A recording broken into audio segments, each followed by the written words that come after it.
Hi, it's me, Rich.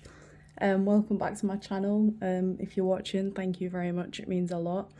And today I'm going to be building something that's a little bit different, but something that I think is going to be easy and something that's going to be pretty cheap.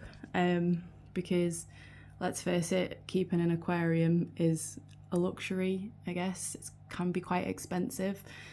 And with the way things are going at the minute, it's quite sad that people might miss out on being able to keep something really beautiful in the home because of how expensive things can be. So I'm just going to talk about the hardscape that I'm going to be using. For example, the rocks, they were all just found.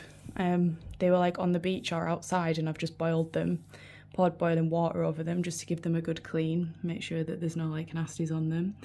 So there you go, that's your first thing, that's free. Secondly, the wood. Whilst this is bought, and it is just Redmore, I can never say this, Redmore root wood or something like that. It is one of the cheaper woods in the aquarium hobby, and I'm only going to be using like 2 pieces.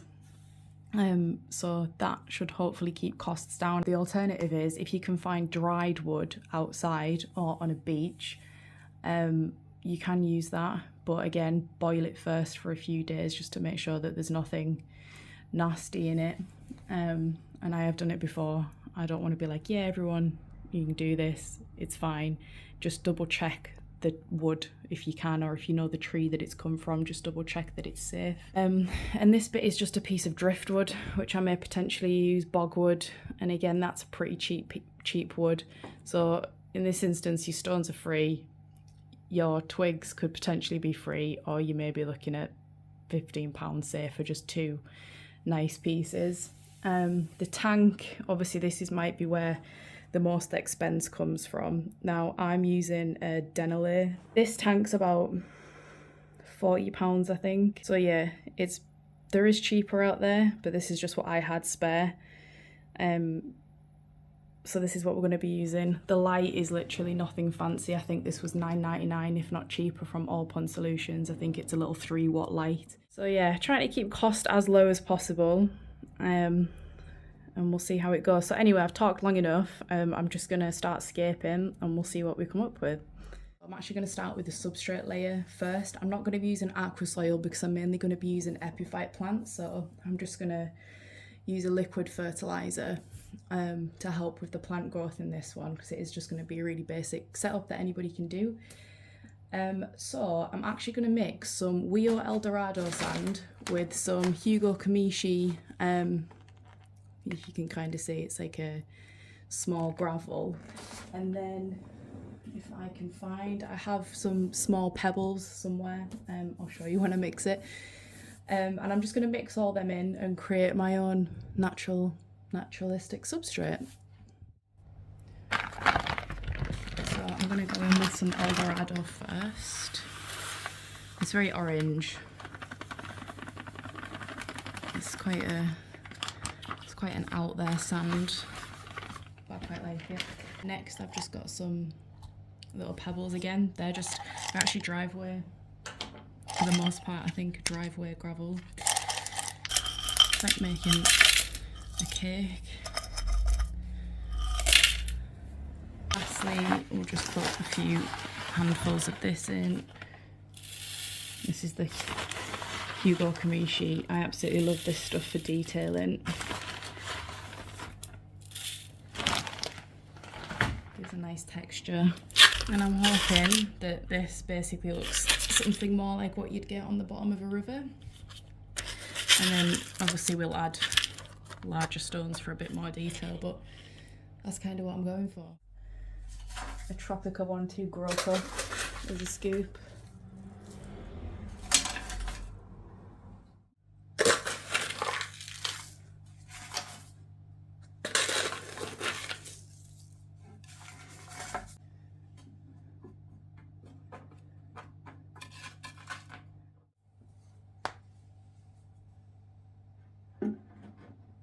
So again, these big rocks were just found outside. I think they're actually from Redcar Beach.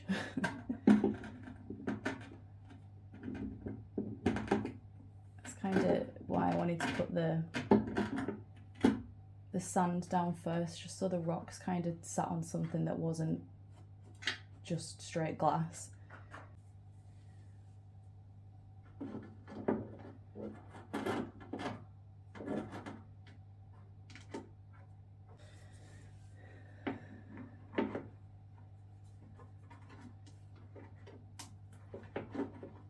Again, just more rocks found outside. Nothing special, nothing expensive. And I'm just making what I imagine the bottom of a lake looks like, or a river. It's not strictly biotope, but it's got the vibe.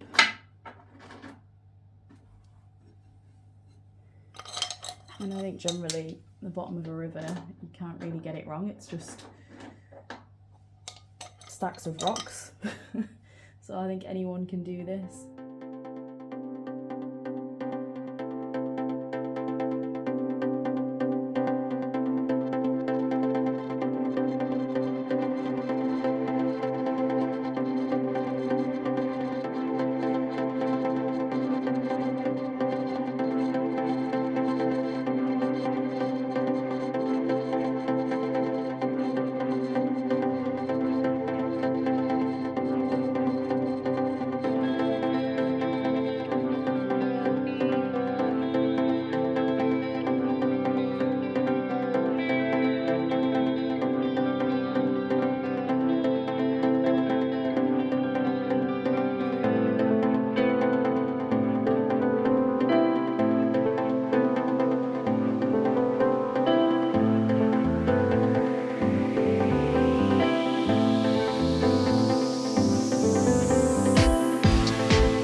So next I'm just going to go in with some glue just to ensure that the wood doesn't float. It shouldn't, because it has been soaking already in a previous scape, but just to be sure, because knowing my luck it will float, I'm just going to glue it down.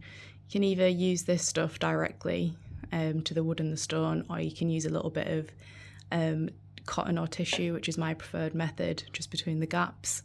The connection points between the wood and the stone. Put a little bit of this in and it'll set pretty hard. Okay, so I think that's about it for the hardscape. I've just had a little play around and I just snapped some twigs off and just stuck them in the foreground. They're a different colour because they've not been underwater, so I've had to stick them down because they would float. And it was just for a little bit of foreground detail. So I think next I'm just going to go grab the plants. Now the plants are just from another scape, so they've not cost anything. But obviously if you were buying them, you don't have to buy loads to start with. Obviously if you want an instant impact, then yes, okay, you might spend more money on plants, but if you just bought a couple, you know, they'll grow in no time, so you don't always have to start with, you know, hundreds of pounds worth of plants. Quite often on scapes I don't spend a lot because I know in a few weeks time I'm going to be trimming them and replanting them anyway.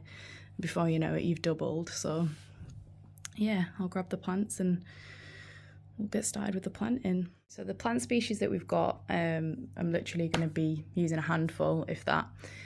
So we've got some Anubias and a little Java fern, which I've just stuck in.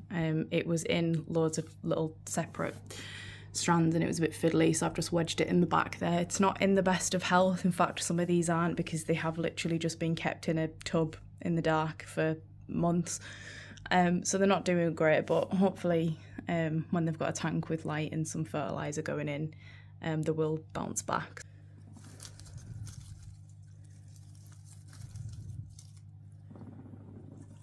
So nothing fancy, very easy. There's a little stone attached to the bottom of this.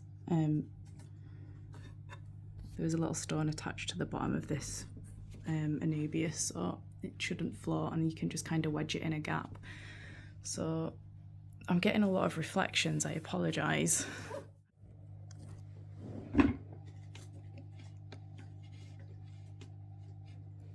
So these don't need to be planted. Just literally attach them to the wood, to rock, whatever you fancy. You can glue them, you can tie them, or if you can, I think it's better to just like wedge them in. So I'm getting quite a few reflections, so what I'm going to do is I'm just going to wedge these into the gaps off camera and then try and show you better once I've done it. Okay, so there we have it. Sorry that I couldn't show you the planting, but the reflections are just pretty bad and frustrating, to the point that I've actually I've brought it onto the floor to film this bit, so hopefully we get less reflections. All it is a ton of Anubias. I say a ton. It originally started out as one piece and it just grew massive. So yeah, it's as simple as just sticking it in between the rocks and the gaps.